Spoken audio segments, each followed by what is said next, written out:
Vamos a la escritura en la primera epístola de Pedro, capítulo 3. Vamos a comenzar hoy el capítulo 3.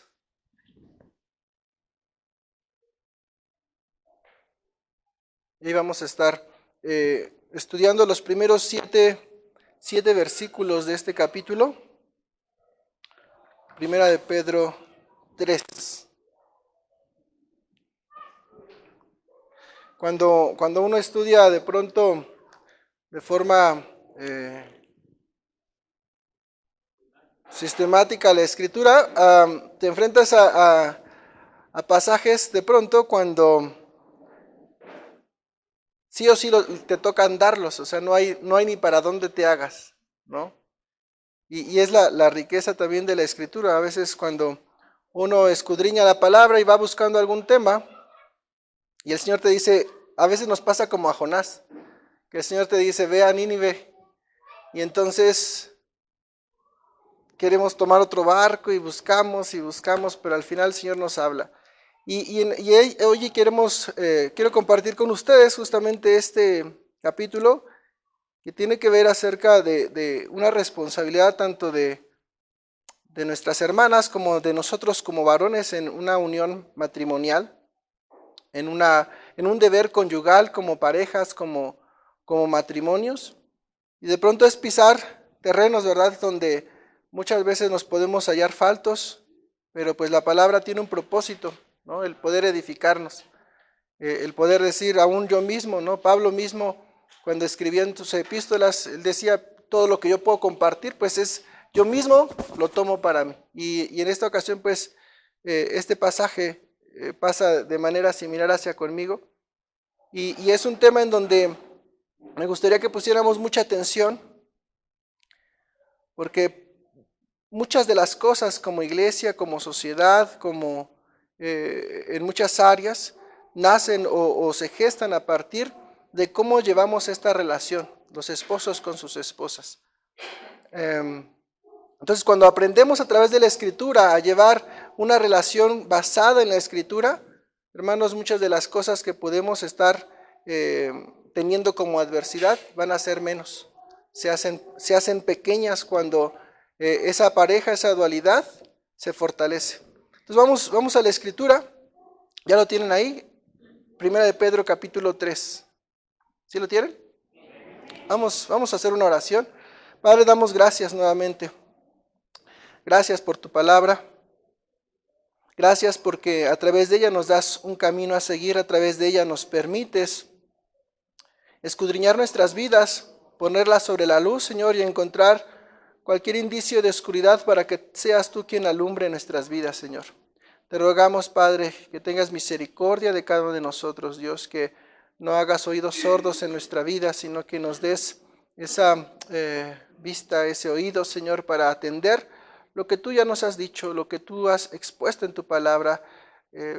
Recuerda nuestra memoria, porque muchos de nosotros lo hemos estudiado, muchos de nosotros lo hemos enseñado incluso, Señor, pero en nuestra necedad humana, Señor, volvemos a evadir, Señor, lo que tú nos dices, Señor.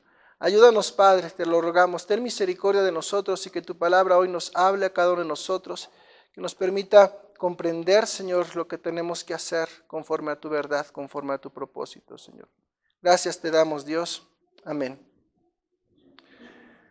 Y vamos a empezar en el versículo 1, los primeros 6 versículos de este pasaje van a hablar en una relación específica de la relación de la esposa con el esposo, y el último, el número 7, va a hablar acerca de la relación del esposo con su esposa.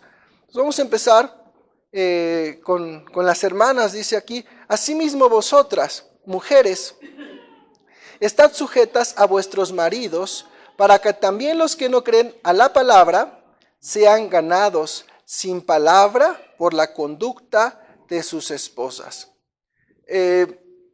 Hace 8 días estuvimos hablando acerca del sometimiento a las autoridades y veíamos cómo el Señor a través de su palabra estipula y establece cómo cada uno de nosotros podemos estar teniendo diferentes autoridades a lo largo de nuestra vida, en la sociedad, en el trabajo, en muchas áreas. Y el Señor establece que en el seno familiar, en el hogar, también establece una autoridad. Y esta autoridad, Dios coloca al varón como autoridad en el hogar, con ciertas responsabilidades. Y esta autoridad, hermanos, tenemos que primeramente entenderlo, entender que esta autoridad no proviene de uno mismo, sino Dios la estipula o la establece de una manera para tener un orden. O sea, no se basa en un machismo ni en un patriarcado. El Señor establece una autoridad como un modelo de orden. Es la parte importante que tenemos que asimilar. El Señor establece un orden para esta parte en la familia. Y lo establece con algo bien interesante. Dice, vosotras mujeres. Esta palabra habla exclusivamente a las hermanas y les dice una necesidad hacia con sus maridos, hacia con sus esposos. Habla acerca de que así como en la tierra hay gobiernos humanos, hay amos terrenales, en el hogar el Señor también determinó un rol que como varones tenemos que cumplir. Un rol al cual nosotros también tenemos que tomar las riendas. Yo les pregunto, cuando una persona está en una posición de liderazgo y de toma de decisiones, muchas veces va a estar expuesto a algo bien complicado, que es justamente eso, el tomar decisiones. Y tomar decisiones es algo que para un tercero puede ser, pues es bien fácil, pero cuando te toca estar en el lugar con la autoridad, es una carga tremenda. Aún decidir lo más sencillo del mundo puede ser una gran responsabilidad que llevas a cuestas. ¿Por qué? Porque inmediatamente a raíz de tu decisión te van a bombardear por todos lados. ¿Por qué no lo hiciste así? Lo hubieras hecho de esta manera. Creo que no lo hiciste de la mejor forma. Estar en posiciones de liderazgo y de autoridad te dejan una necesidad de poder estar acudiendo al Señor constantemente, porque de lo contrario explotas. De lo contrario, el estrés y la ansiedad te va a consumir. Y estar en una posición así no es nada fácil, hermanos. Y el Señor establece este rol y esta autoridad al varón. Y lo hace con un propósito, porque el Señor conoce la estructura del varón, conoce muchas cosas de cómo el Señor hizo al varón especial y diferente a la mujer. La mujer es más ligada a las emociones, a la indecisión, a la emoción. El hombre, ¿cómo es? Más lógico, tal vez más práctico, sin tantas vueltas, ¿no? La esposa te dice, ¿cómo te fue? Y la esposa quiere que le expliques hasta con otra voz, ¿no? Y luego me dijo, y luego dijo, y luego hasta con señas y gestos. Y el hombre llega y pregunta, ¿y cómo te fue, esposo? Bien. Y se acabó el asunto, ya le conté todo mi día en una sola palabra. ¿Y la mujer qué desea? Quiero detalles, y qué dijo, y cómo reaccionó, y qué sentiste, y cuál es tu argumento. Somos completamente diferentes por diseño divino. Y entonces en esta parte, en el diseño que Dios establece, dice, conociendo al varón se le va a dar la obligación y la responsabilidad de tener las decisiones en autoridad en el hogar. En otras palabras, puede pensar con la cabeza fría. Pero hermanos, eso nos lleva a muchas cosas. El hombre, cuando no quiere asumir su rol, es bien fácil decir, pues tú decide. Pero ¿de quién es la responsabilidad? Del varón, ¿no? Entonces, hermanas, a veces decirles que yo puedo decidir mejor que mi esposo, claro, pero la responsabilidad se la dio al varón. Y mira, dice, esposas, sométanse o estén en sujeción hacia vuestros maridos, no porque el marido, no como ese hijo en un hogar cristiano, no significa que el hombre sea más que la mujer. Simplemente se está estableciendo una relación de orden, ¿sí? ¿Me explico? En un trabajo, sí, tienes jefes, pero no significa que el jefe valga más que tú, ¿sí? Lamentablemente la sociedad sí lo ha distorsionado así. Y en el mundo, el que tiene poder se cree más que ¿quién? Que el que no tiene tanto poder. Y han querido llevar esa idea al matrimonio, contaminando a muchas mujeres que piensan que porque estar sometidas a su esposo ya es una cuestión mala. Delante de Dios, hombres y mujeres, estamos ¿qué? En la misma posición. Dios nos ama de la misma manera, pero Dios establece un orden jerárquico. Y entonces a la mujer le dice, esposa, mujer, sujétate a tu marido, porque así como en la sociedad, en tu trabajo hay autoridades, Dios ha establecido que en el matrimonio, en el hogar, establezca un orden también de autoridad. Entonces, no lo dice un pensador, no lo dice la moral, lo dice ¿quién? Dios.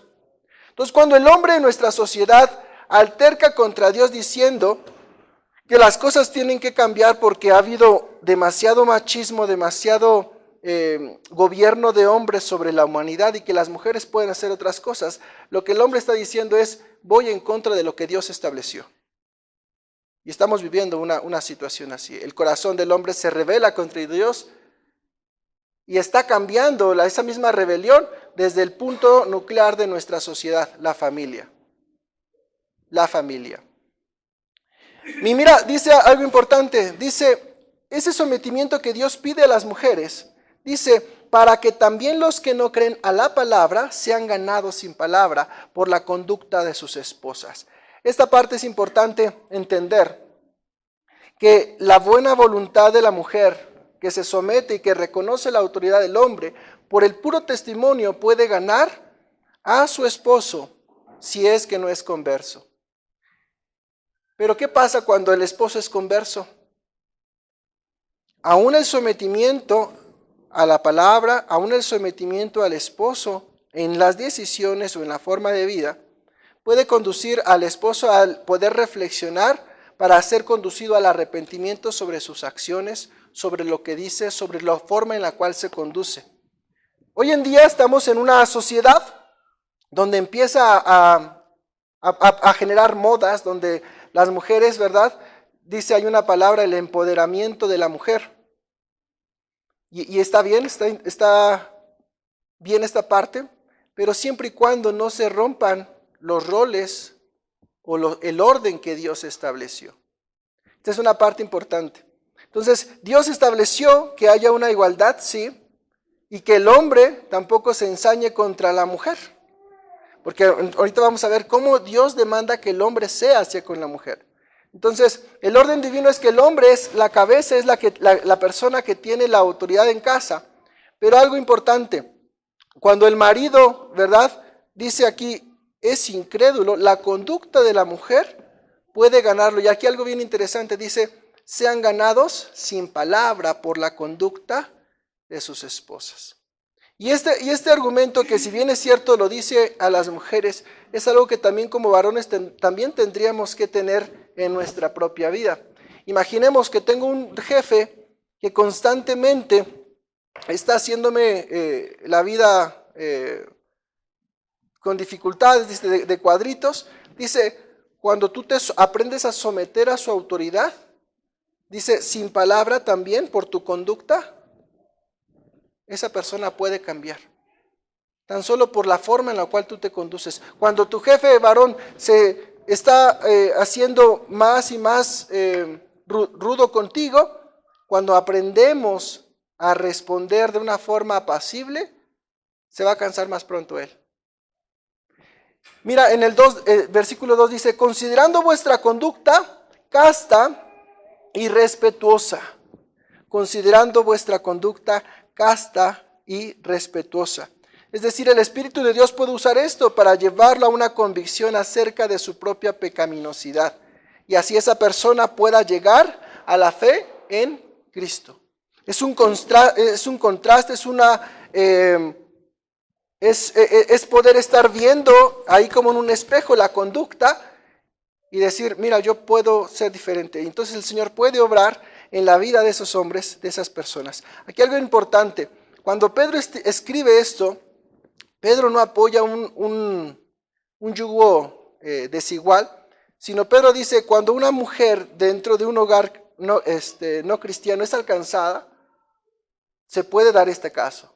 O sea, Pedro en ningún momento está alentando a que busquen a alguien que no crea lo suyo, lo mismo que ustedes. Dice, cuando se da esta circunstancia en las familias, puede ser ganado. ¿Me explico? No significa o no es un argumento para que digan, mira, yo puedo buscar al hombre que yo quiera o a la mujer que yo quiera y después la voy a ganar para Cristo. Aquí establece un sentido de ya estando en el hogar, sucedió. O sea, una de las dos es alcanzada. Entonces, esta parte es importante. Cuando nosotros entendemos que la conducta puede ser un buen ejemplo de la vida de Cristo en nuestras vidas, pues tendremos que estar sometiéndonos a Cristo constantemente. Y mira, la forma en la conducta se va a representar de forma externa, pero también por un trabajo que nace en el interior. En el versículo 3 dice, vuestro atavío no sea el externo de peinados ostentosos, de adornos de oro o de vestidos lujosos. Pedro empieza a hacer primero una comparación a lo exterior. Habla acerca de un peinado, de un adorno o de un vestido. Y es lo que generalmente vemos en apariencia. Cuando vemos en el tiempo en el cual Pedro escribe esto, recordemos ahí a la antigua Roma, cómo se peinaban las mujeres en Roma. ¿Cómo han visto las películas? Así, trenza sobre trenza sobre trenza, ¿no? Y entre más alto el peinado, pues más poder, ¿no? Entonces, ¿qué pasaba con esa forma o con las joyas o con el tipo de vestido que tenía? El vestido o la apariencia, pues hacían que la mujer tuviera un cierto rango, una cierta posición, un cierto contraste contra el resto de las personas. Pero aquí algo importante dice el Señor, que su atavío no sea el externo. O sea, la conducta de la mujer no nada más debe ser en apariencia, porque hace el contraste inmediatamente en el versículo 4. Entonces, el peinado, el adorno, el vestido lujoso, dice que esto no sea ostentoso, que no sea algo más allá de lo normal. Y yo te voy a preguntar, ¿qué tiene que ver esto? Mira, 1 Timoteo 2:9, porque vamos a examinar la parte del corazón. 1 Timoteo 2:9.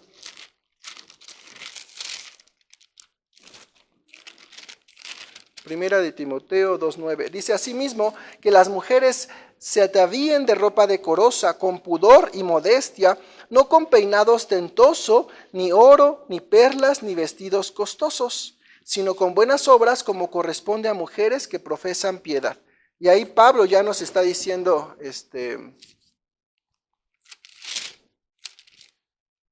¿cómo tendría que ser este atuendo? Entonces, cuando hablamos del vestido cristiano, voy a hacer aquí este paréntesis en cuanto a la vestimenta. Yo les pregunto, ¿es pecado tener una prenda cara? Entonces, ¿qué está diciendo aquí el apóstol? Está hablando acerca de cuál es la intención de tu corazón para vestirte de esa manera. ¿Cuál es la intención de tu corazón? Yo les pregunto, yo puedo ir a la paca y encontrar una prenda carísima, ¿no? Muy cara y muy costosa, pero está en la paca, ahí en el tianguis. Y puede haber otra persona que se fue a una tienda, un departamental, y la compró. Es en esencia la misma prenda. Pero mira, ocurre algo interesante desde el vendedor aún en el corazón del hombre. Cuando vas a buscar una prenda de vestir, ¿qué es lo primero que le ve la persona? No, la calidad no es cierto. Ni la marca, ¿no? ¿De qué marca es? ¿No? Lo primero antes de, a ver, ¿y de qué marca es? ¿Sí? Y velo tan simple, ¿no? Vete al tianguis y dice, ya es una marca cara, aunque esté en la paca, te la cuelgan y, es que esta ya es bien cara. Y fíjate, te puedes encontrar en la paca una prenda usada, de varias puestas, de varias personas, pero porque es de marca, te la dan como si costara algo nuevo, bien hechecito. ¿Me explico? Es decir, una playera, una sudadera cara, reutilizada por varias personas, puede ser más cara que un suéter nuevecito de aquí de Coscomate. ¿Cuál es la diferencia? ¿Por qué el hombre le da más valor a algo en esas condiciones? Dice que es la marca. La marca. Te puedes ir a la tienda a comprar un pantalón todo roto, así, o sea, el pantalón sale bien bonito y hay departamentos, hay unas fábricas que le empiezan a echar ácido, le empiezan a lijar, le empiezan a rasgar con tijeras y te lo venden carísimo. Y la persona que dice, es que es la marca, es que es el diseño, es que es la moda. Yo les pregunto, cuando una persona se va por esto, ¿qué está alimentando? La vanidad interna, ¿sí? Está alimentando la vanidad interna. Cuando Pedro está diciendo, mujeres, que su vestido no esté lleno de estas cosas, no está atacando en la cuestión de que si llegaras a tener un vestido de esa manera, pero está atacando en decir, ¿qué es lo que te mueve a hacerlo? Cuando te compras ropa, ¿qué es lo que te mueve a comprarte esa ropa? ¿Tu necesidad de vestido o tu necesidad de aparentar algo más? Y es ahí donde como cristianos tenemos que examinarnos. ¿Cuál es la intención de haberme comprado lo que me compré? Y es ahí donde tenemos, fíjense, algo es muy práctico, ¿no? Es algo muy práctico. ¿Qué es lo que me motivó a comprarlo? ¿Me quedó, me gustó o es la marca y quiero aparentar algo más? Y entonces, algo importante es esto, ¿no? ¿Por qué actuamos así? ¿Es por orgullo? O sea, que nos gusta oír cumplidos por nuestro buen gusto, por nuestra buena apariencia, o porque lo que traemos realmente cuesta más. Y entonces, fíjate bien, hablamos de que delante de Dios, Él los ve como quienes, como iguales. Y que el Señor, la autoridad, Él la pone. Pero cuando uno empieza a hacer uso de estas cosas, ¿qué quiere aparentar de pronto? Poder, superioridad. ¿Me explico? Entonces la pregunta es, bueno, ¿por qué actuamos de esa manera? ¿Sí? Y aquí podemos entrar al terreno de los varones también, ¿no? ¿Cuántas cosas, varones, podemos nosotros también adquirir por mera vanidad? Y no por, ¿qué? Porque realmente se necesita. Y es un batallar en nuestro corazón, ¿no? El poder examinar nuestro corazón y decir, ¿y por qué realmente estoy actuando de esta manera? ¿No? Que el Señor examine nuestros corazones, aún en las decisiones más pequeñitas, hermanos. Porque a partir de lo pequeño, ¿qué va a pasar cuando nos pongan algo más grande?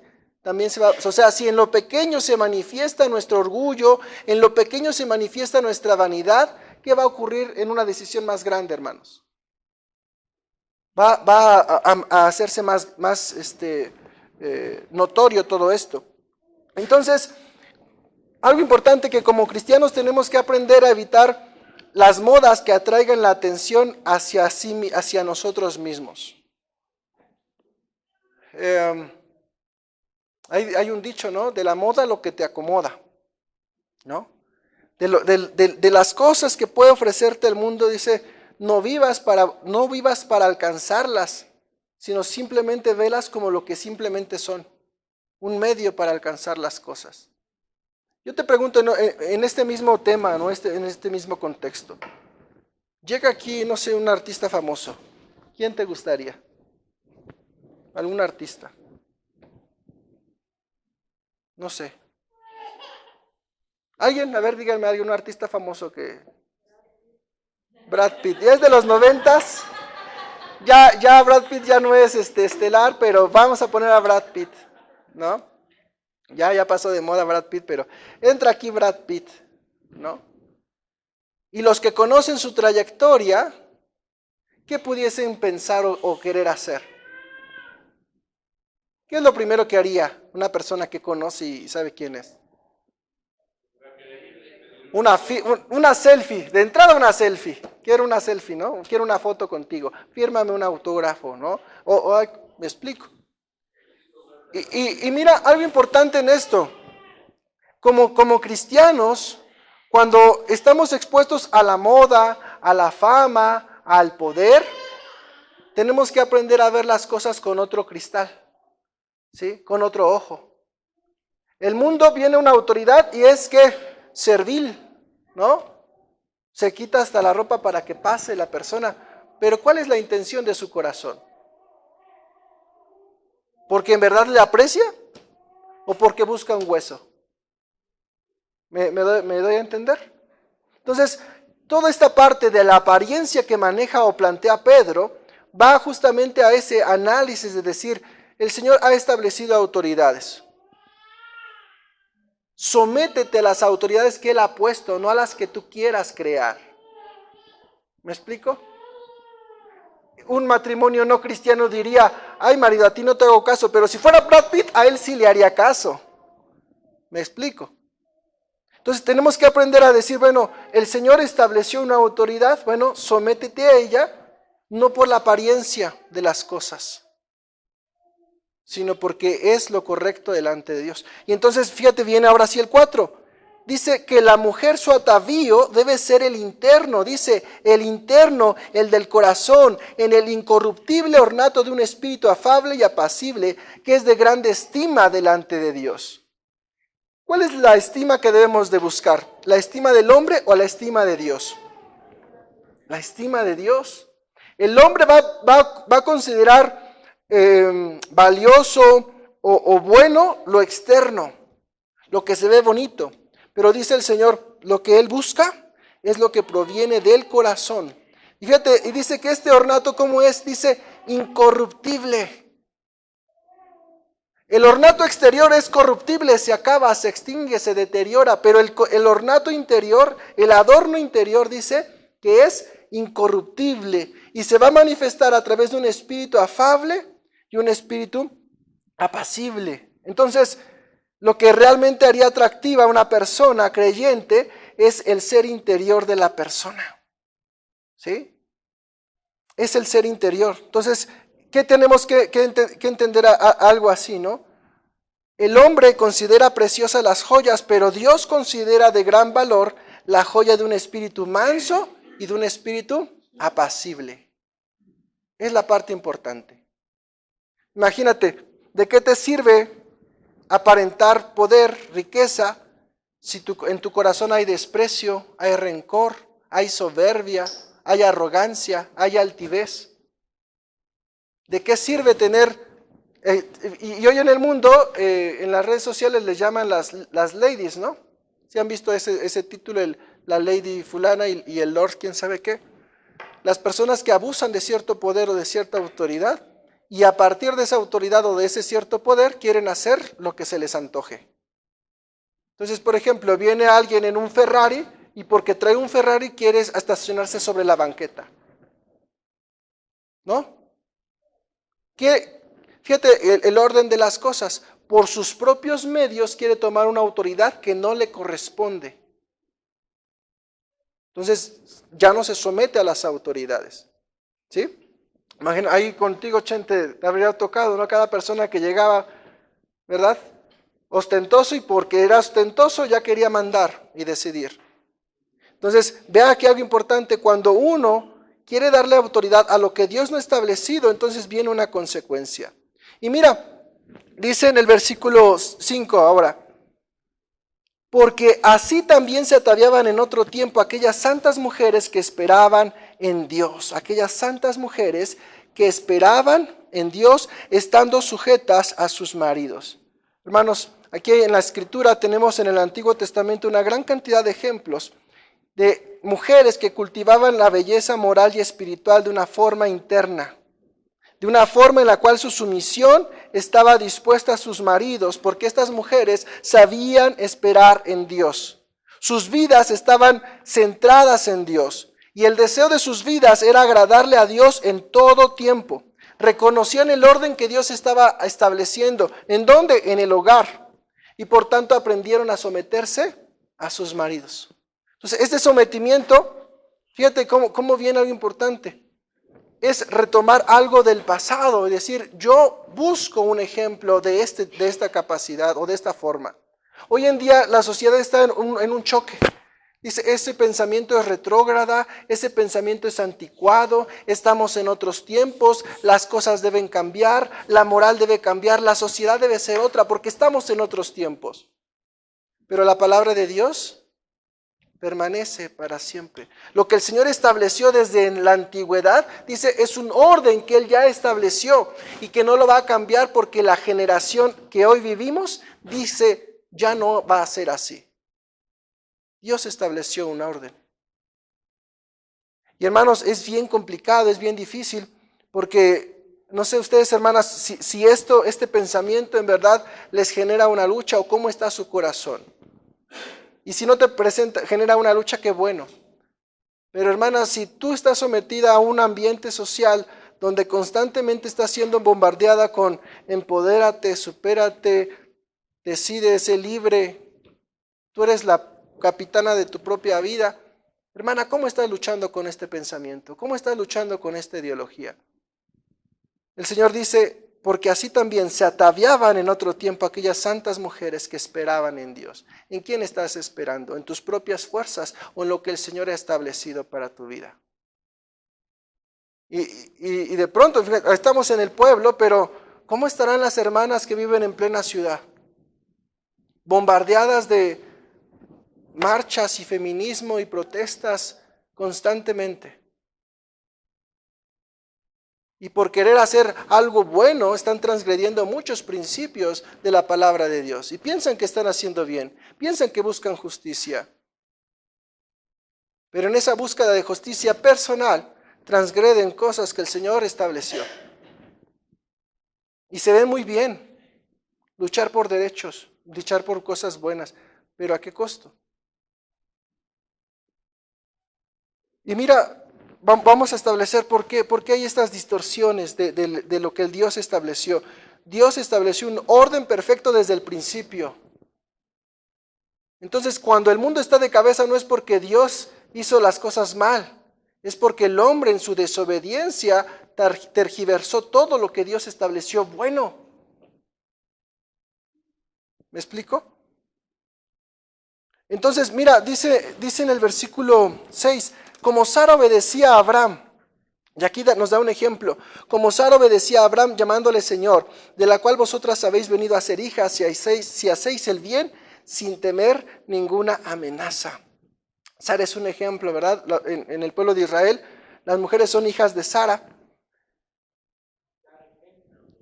Exacto, son hijas por la genealogía, pero también se convertían en hijas cuando por su conducta imitaban o reflejaban la conducta que Sara tuvo. Entonces, la pregunta es, bueno, ¿qué ejemplo de mujer hoy en día estás buscando? ¿Me explico? Dice, busca el ejemplo que Dios estableció en esas mujeres con un ornamento interno santo, afable, apacible, que agradaba a Dios. ¿Sí? Entonces, muchas revoluciones históricas buscaban justamente eso, ¿no? Mujeres que se levantaban para luchar, pero yo te pregunto, ¿esa lucha que iniciaron se basaba en el temor del Señor o se basaba en la búsqueda de sus propias pasiones? Y uno tiene que aprender a discernirlo, ¿sí? ¿Te acuerdas de una Esther? ¿Sí? ¿Te acuerdas de una Débora?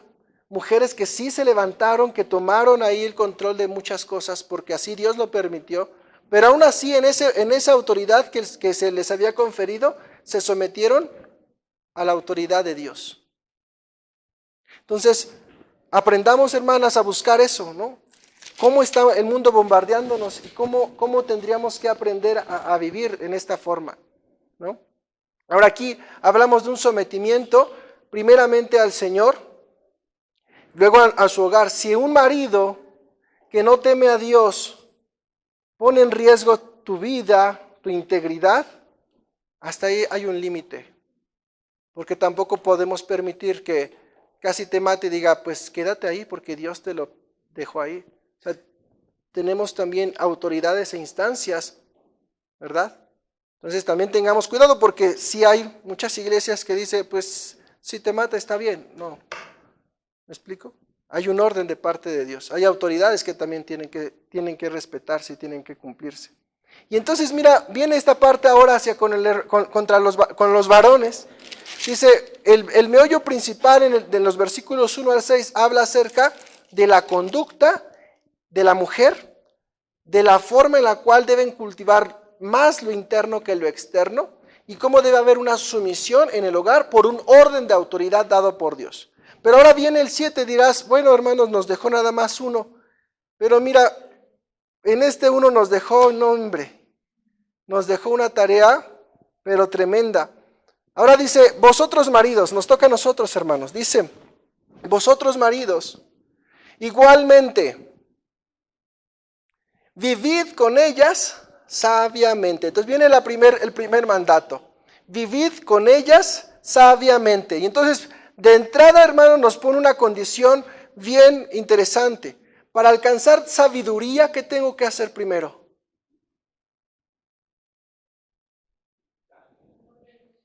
¿Cómo? El temor de Dios. El principio de la sabiduría es el temor del Señor. Entonces dice, si yo quiero vivir con sabiduría con mi esposa, primero como varón tengo que aprender a tener temor de Dios. Es la primera parte. Como varón, mi primer necesidad es aprender a tener temor del Señor. Entonces voy a entender por qué tengo que tener temor del Señor. O sea, tener que aprender a ser sabio con mis decisiones, tener que tener sabiduría en mis deberes correspondientes, tener sabiduría en las cosas que a mí me corresponden como varón. Hablamos acerca de una autoridad, toma de decisiones. ¿A quién le corresponde tomar decisiones? Al varón. Pero cuando por zafarnos de la carga, le decimos a la esposa, tú decides, tú haz, tú deshaces y todo lo que tú quieras. ¿Qué estamos quitándonos? La responsabilidad que Dios nos dio. ¿Sí? Entonces, ¿recuerdan en el Antiguo Testamento cuando un varón no se estableció un varón, ¿qué hacía el Señor? Levantaba una mujer.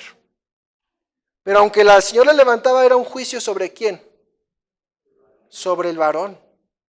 Porque no fue el orden que Dios estableció. Entonces, ¿quién estaba falto? El varón. ¿Y quién iba a tener la consecuencia? Pues el varón. ¿Sí? Entonces, no es culpa de la mujer, dice, el varón no asumió su responsabilidad, no fue sabio para tomar las decisiones. Y mira, dice, dando honor, y aquí viene algo importante, después de que hemos alcanzado la sabiduría, de que hemos tenido ese temor del Señor constantemente en nuestra vida, dice, debes dar honor a la mujer como a vaso más frágil. Y aquí vienen dicen, no, nosotros no somos frágiles. Pero vamos a entender en qué contexto significa el vaso más frágil. Primeramente, en un sentido biológico. El Señor estableció que la mujer y el varón biológicamente sean diferentes en fuerza, en capacidades fisiológicas, ¿sí? Eso es indiscutible. Hace poco había están lloviendo muchas noticias sobre las mujeres transgénero que participan en competencias con otras mujeres. Por obvias razones, las mujeres transgénero pues siempre ganan. ¿Por qué razón? Porque son hombres, tienen fuerza, tienen potencia y tienen muchas cosas. Aunque digas, me siento mujer, dice, biológicamente Dios dijo, tú tienes otra condición. ¿Sí? A nivel de niños tal vez puedan haber muchas similitudes, pero cuando viene la pubertad, viene entonces una gran diferencia. ¿Sí? Y entonces, ¿qué ocurre? Dice la mujer, ¿por qué al apóstol Pedro dice que es un vaso más frágil? ¿Por qué? Porque el diseño de Dios así las constituyó. Si bien es cierto, tienen muchas ventajas sobre el varón en muchas áreas, pues también es cierto que son más emocionales, ¿sí? Ya lo habíamos visto hace un momento, ¿no? ¿Quién es más emocional, el hombre o la mujer? Así en general, porque puede haber sus excepciones, pero de manera general, ¿quién es más emocional? La mujer, ¿no? ¿Quién es más vulnerable a ciertas cosas? La mujer. Pero en otras cosas, ¿quién supera más fácil las adversidades? La mujer. ¿Sí? Imagínense, mujeres, lidiar con la menstruación toda una vida.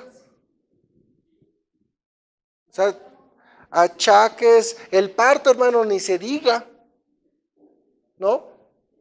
El embarazo, ¿sí? Los cambios hormonales. Y sin embargo se mantienen ecuánimes ahí. Entonces, hay cosas en las que las mujeres Dios las hizo muy fuertes en ese sentido, pero hermanos, en general, la idea de Pedro es, trátala como un vaso frágil, porque te ha sido dada para que la cuides, para que la honres. Entonces dice, la honra a la mujer, hermanos, es una responsabilidad del varón. Y dice, esta honra debe ser llevada hacia nuestras esposas como un vaso frágil. Ahora, la fragilidad no significa inferioridad. ¿Me explico? La fragilidad no significa inferioridad. No son inferiores. Delante del Señor, ¿qué somos? Hermanos en Cristo. Pero dice, trátala con honra, como un vaso frágil. Entonces tenemos que entender qué es la honra. ¿Te acuerdas de Brad Pitt que iba entrando por aquí? Esta es la misma honra, decir, ¿qué te doy? ¿Me explico? Ese cuidado. Y entonces mira, aquí dice, el poder tener este cuidado, habla acerca de estar al pendiente de sus necesidades. Ahora, ¿qué cosas son sus necesidades? No solamente cosas materiales, sino también emocionales, en su conducta, en cómo están pensando, en su necesidad de comunicación. ¿Cómo como varones satisfacemos sus necesidades? ¿El hombre necesita platicar? No. No, hermanas, no necesitamos platicar. ¿La mujer necesita platicar? Sí. Es su naturaleza. Dios así las hizo. Y entonces cuando nos dice el Señor, satisface, honra a tu mujer, proveyendo su necesidad, y nada más ahí, vamos bufando. Que no, dice, hónrala. Entonces, ¿la honra que necesitamos esforzarnos, varones? Pues comunicarnos. El hombre es yotatanca, matanca, comer. Y la mujer, todo un discurso con cambios de voz, cambios de tono, de altibajos, y casi hacen un monólogo ahí. Y nosotros ahí, entre que hablamos entrecortado y medio decimos 2, 3 palabras. Hay una gran diferencia, hay una diferencia abismal en cómo Dios nos constituye, pero aún así dice Dios, hónrala como a vaso frágil. Si necesita hablar, ¿qué tienes que esforzarte, varón? Pues habla, porque cuando no hablamos, hermanos, ¿qué va a pasar? Va por el sartén, hermanos, y nos va a hacer hablar. Te dije que habláramos de esto, ¿sí? Entonces, ve esta parte importante. Cuando nosotros no satisfacemos una necesidad, ¿qué ocurre? Vamos a poner un ejemplo. Si no proveemos en lo material, ¿qué va a pasar en el hogar? O sea, no llevo para el gasto. ¿Qué va a pasar? Va a haber hambre, ¿estamos de acuerdo? Ok, si no proveo en la comunicación, ¿qué va a haber? Peleas, discusiones, disputas, ¿sí? Va a llegar el momento en que cualquier cosita, respiraste ya, fue motivo suficiente para pelear. Y tú vas a decir, ¿y por qué? Porque llevas cargas acumuladas de que no has provisto lo necesario. Y luego, mira, dice acá otra parte importante en esta fragilidad o en estas necesidades, ¿sí? Nos dice, y como coherederas de la gracia de la vida. Entonces, ¿qué es un coheredero? Dice, tanto ella como yo vamos a recibir, ¿qué? Lo mismo, porque somos coherederos. No soy superior, no es superior a mí. ¿Somos qué? Iguales delante del Señor. Entonces, tenemos que aprender a proveer la parte espiritual también. Varones, ¿cómo proveemos la parte espiritual a nuestras esposas? ¿Cómo proveemos la vida espiritual a nuestras esposas? Y a veces, fíjense, ya vimos el emocional, comunicación, ahora estamos con lo espiritual, y a veces nos quedamos solamente en el primer peldaño, la mayoría de varones. Ahí está el gasto, ahí está la comida, y ya acabé. Pero, ¿y lo demás? Entonces, ¿qué tenemos que hacer? Esforzarnos. Porque viene que ya me cansé, ya di lo que... No, hermanos, necesitamos esforzarnos en cumplir todo lo demás. Decía un predicador, fíjate bien esta frase, Los suspiros de la esposa herida se interponen entre las oraciones del marido y el oído de Dios. Te la repito. Los suspiros de la esposa herida se interponen entre las oraciones del marido y el oído de Dios. O sea, ¿te das cuenta, hermanos? ¿De qué te sirve que te mates trabajando, de que trabajes y que traigas todo el día el alimento de lo que quieras, si no atendemos las necesidades de nuestra esposa? Sí se va a comprar sus zapatos bonitos, su chamarra bonita, su peinado que le mandaste al salón, pero hay algo que está adentro que necesita ser atendido. En lo emocional, pero también ¿en dónde? En lo espiritual, porque dice, ambos somos herederos de la gracia de la vida. Así como tú, varón, necesitas un crecimiento en la fe, en el alimento espiritual, tu esposa también lo necesita. Tú no le dirás, a ver, esposa, vete a ver qué encuentras para comer. Y hacemos lo mismo en lo espiritual. Ya me voy, te veo en 2 semanas. ¿Y qué comiste de la Biblia? ¿Me explico? Entonces tenemos que aprender a decir, bueno, ¿yo cómo estoy proveyendo a mi esposa también parte de su crecimiento en su vida espiritual? Y entonces fíjate bien, dice la última parte, para que vuestras oraciones no tengan estorbo. Y es lo que decía este predicador acá, ¿no? ¿Por qué tu oración va a estar estorbada? Porque hay algo que no has satisfecho. Hay algo que no has cubierto. Entonces, cuando hay discordia, hermanos, nuestras oraciones son estorbadas. Entonces, es como, tenemos que aprender a orar para vivir en santidad. Pero también algo importante, cuando nosotros tenemos en nuestra vida, ¿verdad? Tenemos que ser, en nuestra santidad también tenemos que aprender a estar orando constantemente. Cuando hay una carga emocional, es difícil tener una comunión, tener paz y bienestar con nuestra pareja. Si hay una adversidad o una aspereza en la relación, ¿cuánto tiempo nos toma en los matrimonios hablar? ¿Y hasta qué momento podemos abordar lo que venga enseguida? Cuando resolvemos la necesidad que está presente. Entonces, vamos a ver 5 puntos a partir de esta necesidad. Ser honestos para establecer una buena confianza en el matrimonio. Tener una buena comunicación. Aprender a perdonar. Esforzarnos por mantenernos unidos y recordar que el amor es un mandato de parte de Dios. 1 Corintios 13. Ahí nos establece una necesidad de cómo debo de estar actuando en mi vida matrimonial. Hermanos, estos 7 versículos hablan una necesidad crucial en la vida matrimonial. Muchas veces nuestra vida, ¿verdad?, se desquebraja porque a veces como esposos o como esposas no sabemos honrar a Dios de la forma en la que Él establece que se hagan las cosas. Y de ahí vienen conflictos, vienen las luchas, vienen las separaciones, porque no hemos sabido honrar a Dios como conviene. Entonces, hay trabajo para los dos, en todos los tiempos. Aprendamos a someternos a Cristo, buscar su dirección y decir, Señor, examina mi corazón. ¿Cómo estoy viviendo? ¿Lo hago por mi propia gloria, por mi propio orgullo, por mis propias necesidades o porque realmente quiero honrarte? Ponte de pie. Padre, damos gracias, Señor, porque a través de tu palabra, Señor, nos has dejado establecido, Señor, la forma en que el matrimonio, Señor, debe conducirse, Señor, en este trato, Padre. Te damos gracias por la diversidad que has creado entre hombres, entre mujeres, Señor, porque eso nos permite, Señor, entrelazar nuestras vidas de una forma sólida, Señor. Padre, ayúdanos que como varones aprendamos a ser cuidadosos con nuestras esposas, en proveer más allá de lo material, Señor, que aprendamos a primeramente vivir en sabiduría, Señor, que aprendamos a honrarlas de la manera en que tú nos pides que lo hagamos, Señor. Perdona nuestras faltas, perdónanos porque muchas veces podemos olvidar que somos coherederos de la gracia, Señor. Perdónanos, Padre, porque no cumplimos tal vez el rol que nos corresponda, Señor. Ayúdanos a establecerlo de una forma que te honre, Señor.